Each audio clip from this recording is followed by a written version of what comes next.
What's going on, you guys? My name's Ty Knots, and welcome to Top 5 Unknowns, 5 First Date Horror Stories. Number 5. All of my dates have been pretty good, but I just remembered a particular one that left a bad taste. On the day of the date, I ended up feeling really ill, sore ears, tired, and just drained. It was fine at the beginning of the day, but by the time the date came around, it felt fairly unfair not to see it through.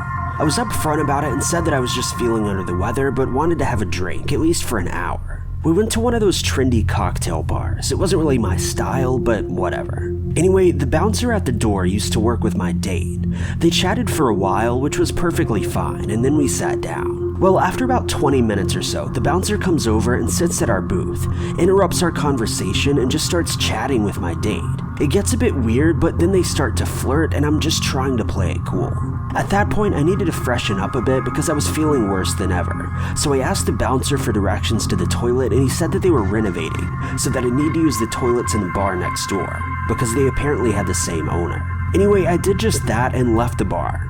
I walked down the road in the snow to the next door over to get a huge amount of backlash and laughs from the doorman. As it turns out, the club didn't have the same owners, and no, I couldn't use their toilet. So I head back to the bar completely soaked in rain and snow to find out that the toilets were open and perfectly fine. When I sat back down at the table with my date, the bouncer was sitting there with a drink in hand, having taken my place. I called him out on what he'd done, and he just burst out laughing, along with my date. So I just went home. Number 4.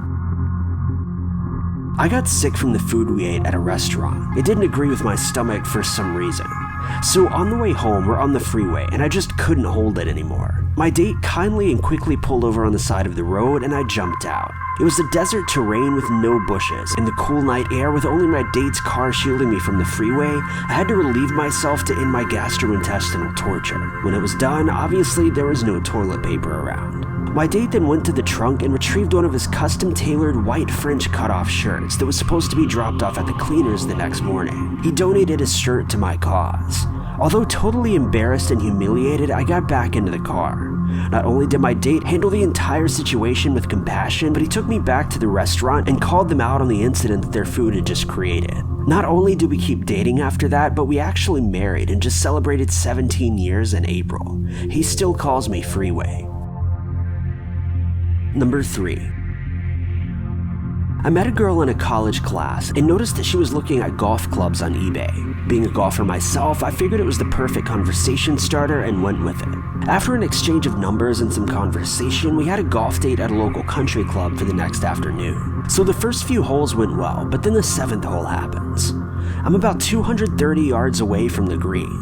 I see a pair of sandhill cranes that were about 150 yards down the fairway, but I paid no attention to them. I then take my swing, and to my surprise, the ball was a low-line drive that got no more than a few feet off the ground. And once again, to my surprise, one of the birds was in the way of the ball. It was a direct hit to the neck, and the bird went down for good. Now, sandhill cranes have one partner for life, so if one of them dies, the other will just sit there for hours crying over the other one. It was extremely sad, but little did I know she loved these birds, and the look on her face was horrific.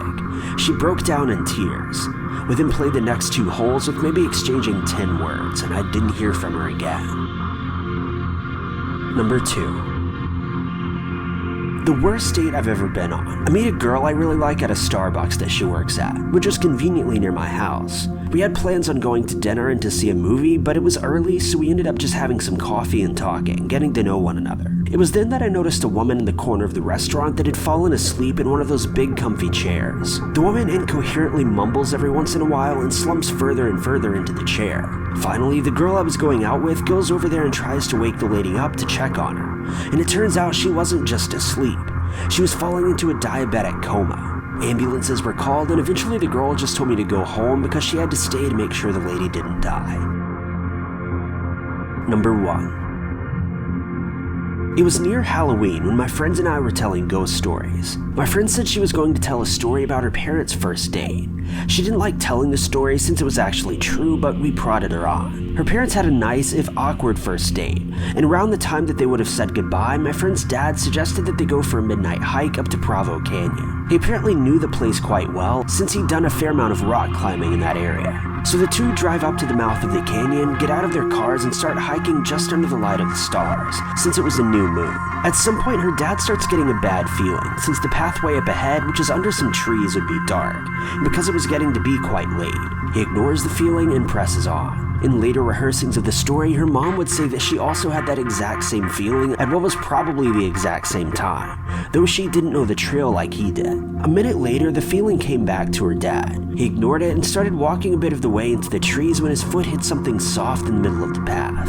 Under the trees, it was too dark to see just what this soft thing was, and the feeling came back stronger than ever.